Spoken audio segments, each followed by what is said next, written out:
Pufferfish Promotions proudly presents Out of Fashion TV.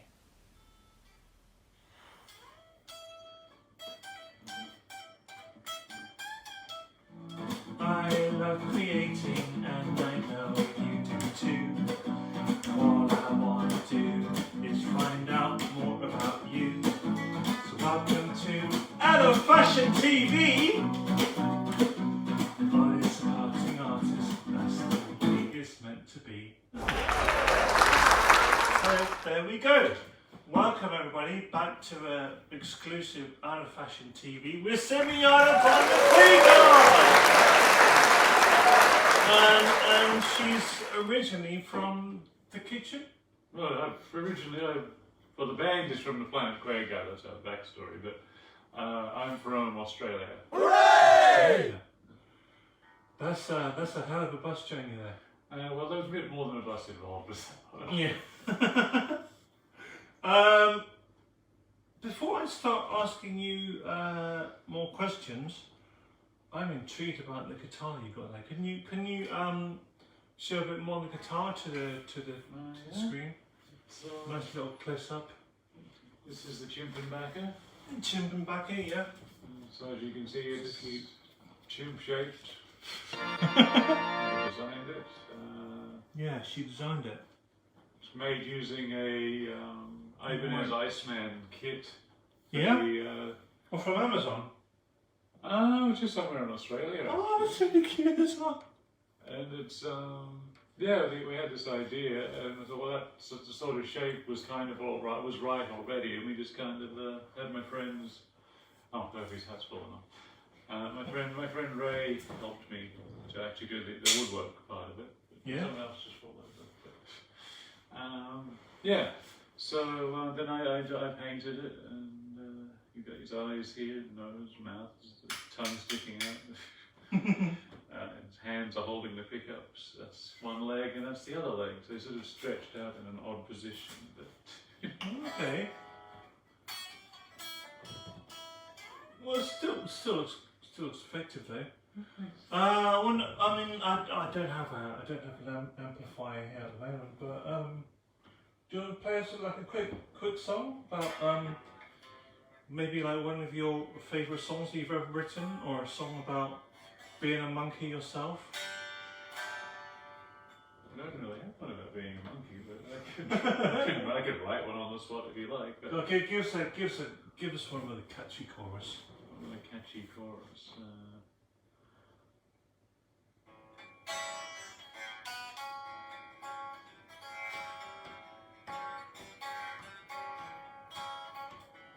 Lately I've been sitting on a deck chair in the middle of the road. Lately I've been sitting on a deck chair in the middle of the road. And all the people seem to disappear, and there's no one else in here. That's really lovely, that is. Well, what's that about? That song is called Deck Chair. It's about sitting on a deck chair in the middle of the road. I will get back to that song a little bit later. So here are the questions. Are you ready? All right. Go. What's your favourite number? 13. 13. Is that how many years you've been doing music? No. No, just 13's always been lucky for me, so I just really like number 13. Okay. And how many years have you been? Have you? Let me get the right thing in there. How many years have you been creating music now? Creating music? Well, at least 20. So the Quagaars have been going since 2000, so it's about 23 years now. Before that, it was just, I'd record demos and stuff at home. Yeah, so I'd say roughly 23 years. Yeah? And you just play guitar and sing, or do you play any other instruments? No, I play drums, I play keyboards, I've got a theremin I'm not very good at, but I give it a go every now and then. I'd love to hear that one day. Yeah, so I'll give anything a go, music instrument-wise. I mean, you've got a cello in the room that I had to go on the other night, so... Well, I didn't know that until now. Thank you, that's very intriguing. This is my favourite question. Are you doing music for laughs or taking it seriously, just like the rest of us? Yeah, I take it seriously. It's, at the same time, it is something that I do that is fun. But, yeah, I mean, I'd like to make a career out of it. It's just that there's not a lot of money to be made from it, and but I don't. So in that sense, I don't do it for the money because I just don't make it. Well, some people think of music as a spiritual thing. Some people think of it as a money-making thing. What do you think of? Which way do you think of music? As a spiritual thing or a money-making thing? I would say it's more spiritual. I mean, like I say, I don't make any money doing it, so I just do it for me, really. I do it as long as you enjoy it. Yeah, I'm a bit 50-50 myself. Number 4, what or who has made you believe that you can actually become successful from a career in music, and why? I mean, my mom was always very encouraging, still is, and so that's good. That's part of, I guess that's probably the main answer to that. Other than that, it's just I've always been a bit of a dreamer, so I just thought, well, I'll just go for it and see what I can do. But how do you feel about other singer-songwriters there who don't get that kind of moral support from their family? Yeah, it seems quite a common thing. Yeah, it's difficult, Not everyone has that sort of upbringing, and I was lucky that my mum was a singer and she's been in choirs and things like that as well. So she's got that background, and so I think that she was probably a bit more understanding because of that. Whereas other people, their background has no musical people in it whatsoever. We've had quite a few musical people in the family. They're a lot more understanding of, okay, that's what you want to do. So, yeah. So that will be in the rocket scientist, isn't it? Completely different question. Can you remember what was the last band that you saw live? Preferably unsigned, but could be quite established as well. The last band I saw live. There was a band in Walsall called Broken Looking Glass. So then we've both played the same open mic night. So there's a lot of solo acts there. I think they were the only band the last time I was there. So I'll say that one. Okay.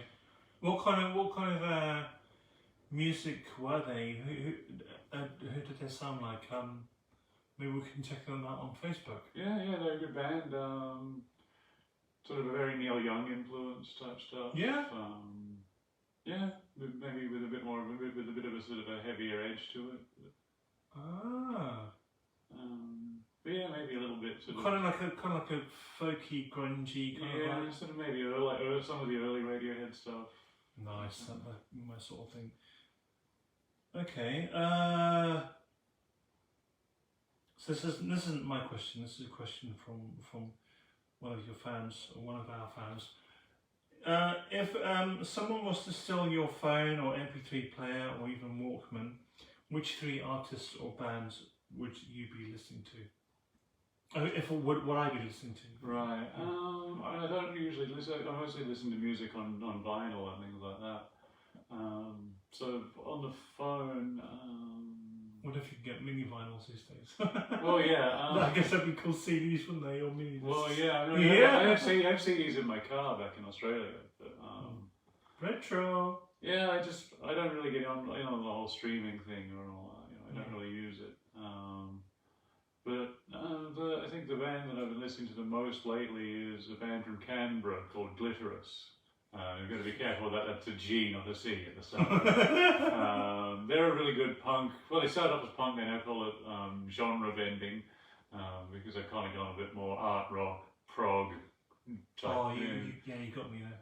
I love all the arty stuff. So yeah, it's very they're very political and very sort of. So they brought a lot of that from their punk background into this sort of thing where they'll combine elements of art rock and metal and opera and jazz and. So yeah, it's very out there, very a bit avant-garde. Not even avant-garde because they still write very sort of concise songs. Yeah. And yeah, it's they started off as a punk band that did 4-part harmonies, and now they've sort of evolved into these operatic bits and classical inspired bits, and yeah, it's very out there. Cool. We'll have to check them out. What are they called in? Clitoris. Yeah. Clitoris. Other than that, I'm always finding new music. I guess there's the Beatles are always in there, and David Bowie's always in there. Status Quo are always in there. Occasionally some of your stuff. Yeah. Yeah, there's other friends' bands. DB Parker, who's in about 15 different bands. Just a lot of my friends' stuff I like listening to. Yeah, and we all appreciate that. We all appreciate that. Witch of the East, which is Aries, who I met last time I was in England a few years back. You were in England before? Yeah, I came to England in 2016 for 2 weeks. Oh, 2 weeks. Oh, okay. Oh, well. I did 1 week in Leeds and 1 week in Oxford. Ah. So they're doing a Swiftie there. The artists that you just mentioned, would you say that they inspired you with your sound? Yeah, I mean, I take inspiration from everywhere. Likewise, yeah. I just sort of like to listen to different types of stuff. And I think I would get bored if I did the same music all the time. So I just sort of, whatever I'm listening to at the time is going to have some kind of an impact on what I'm doing. Yeah, exactly. If I'm listening to music that I like, then it's probably going to go more into that. And then some of those elements will come in. If I'm, in day jobs and things like that, where I'm forced to listen to modern pop music that I really can't stand, then I tend to go the other way. And so for a while I was working in a nightclub and hearing the same 20 disco songs over and over again, so I went very anti-disco in a way. Not in that sort of the disco backlash of the 70s kind of thing, but sort of with my own music I sort of thought, oh okay, they're going very sort of syncopated and things like that, and I would intentionally do drum beats where they would be almost impossible to dance to, or I would record it in one take, so there would be a stuffed up and sped up and things like that. I'd leave it rather than fixing it, and just sort of going a lot more raw with it. And yeah, it was just kind of the way that I was doing. It's all about the art. Yeah. How many albums, Quagaars albums, do you have on Bandcamp? There's on Bandcamp, the first one thought up because we've got a cover song on there. But if you buy the second album on vinyl, we'll send you the first one as well. Sounds like a fair cop deal. But yeah, so you can hear the first one on YouTube. That was Dodge City Tombstone, and then Eternal Candlelight, Evolver, Project Nomad. I think Project Nomad's my favourite one. Yeah? Yeah. A few people have said that one. Yeah. Project Nomad, then it was Apocalypse Again. Never See the Sun, that was the vampire concept album, where it was about time-travelling vampires trying to stop Bram Stoker writing Dracula. I'm just saying, like, a lot of the Quagaars stuff to me sounds like Fu Manchu, who like a stoner rock, blues rock band. And yeah, then after that we did Double A actually, then Mouldy, then even Mouldier, and now we're currently working on At Their Mouldiest. So because the Quagaars albums don't go gold, but they do go mouldy. So I like that. Well, one day I hope to see you guys live over in Australia. So right, number 9. Imagine a world. Number 9. Imagine a world where there are no record labels or deals and everything is all down to you. Where have I heard that before? How would you go about achieving 3 of your goals? I don't know. I mean, I've always sort of just, occasionally I'll try the online people that tell you, oh, just do this and you can get 1,000 followers and all this sort of stuff. And I'll try that sort of stuff, and it never seems to go anywhere. No. But I think that I've never worked with a label. I've never worked with. I think it's Ditto as a distributor to try and get onto the streaming services that I don't use myself. I put the Quagaars stuff on streaming because there's like 2 or 3 people, and it's like, oh, why aren't you on streaming? I'm like, okay, I'll put it on the streaming service. It's like, well, so it costs me money to do it, and I don't make anything from it. But I try to push people more to go to Bandcamp, because Bandcamp at least they. And some of the albums are free on Bandcamp too. Like I think Project Nomad's free on Bandcamp, so you don't have to pay for that one. Yeah, exactly. So yeah, it's just good shout out to Bandcamp there. Yeah. Keep on going. Right. Number 10. What comes first, the image or the music, and why? I think that the best bands are always ones that have got a good sense of both. Again, looking at something like the Beatles, when they started out, they had the sharp suits and the Beatle haircut and all that sort of stuff. But at the same time, the music was what made them who they were. David Bowie, the classic example of the whole Ziggy Stardust image and things like that. I think that the image is good to get people's attention.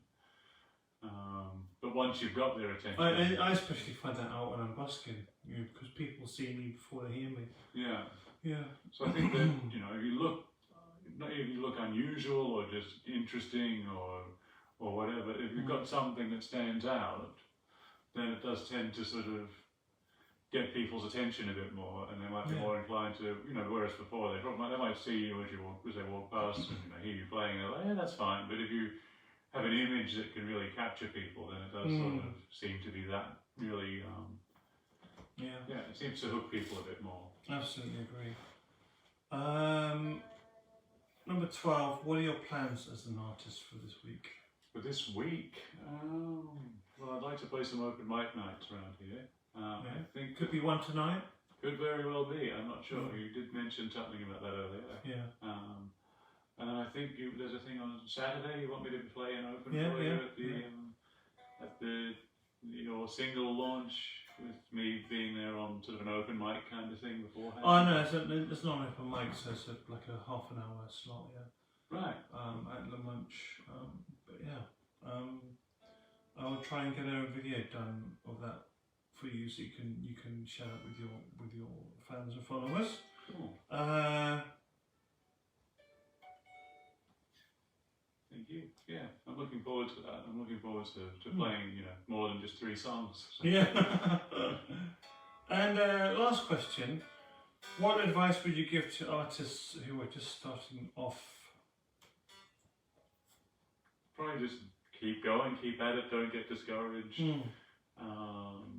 Practice your instrument as much as you can. But at the same time, if you're living with your parents or whatever, you do have to be respectful. If you're playing the drums, you probably shouldn't be doing it at 11 at night and things like that. When people are trying to sleep. So you don't have an electric drum kit then, do you? No, it's a proper. Well, not an electric kit's not a proper kit, but a normal acoustic drum kit. Wow. I mean, I bet they sound 10 times better than an electric drum kit. There's things you can do with an electric kit that are interesting, where you can put different sounds up and things like that. But yeah, it's just what I've got, so that's what I work with. Exactly. So there you go, everybody. You've been listening to Out of Fashion TV interviewing the great, the legendary Simiana Gray from the Quagaars. Thank you. All the way from Australia. It's very likely that you'll want to know how to find her online, so I'm going to pass that over to you now before we head off. Alright, well, most of the stuff is under the band the Quagaars, so that's Quagaars. So just find us on there. We're on Bandcamp, on Facebook, on Instagram, the thing that used to be called Twitter. We don't use that one very often. So what's that called now? I think it's called X. Because it's ex-Twitter, I guess. I don't know why they changed it. Strange. I think it's probably because with Twitter, it sounds nicer than it is when it's really just mostly people going on there to abuse people. It's like Twitter, yeah, that sounds lovely. And it's like you go on there and it's just people throwing verbal, well not verbal, but written versions of verbal abuse at each other. So X kind of makes a bit more sense, I suppose. Well, thanks again. Maybe they've got all their X in one basket. Yeah. Fair enough. But yeah, so it looks like I'm going to be doing artist interviews again. So if anybody's interested, let me know. It's literally just a basic setup like this in my lounge. All the monkeys here, they are also sending out their love and healing energies to people who are struggling right now. Healing squeaks. Yeah. I don't know where the other one's gone, but Yeah.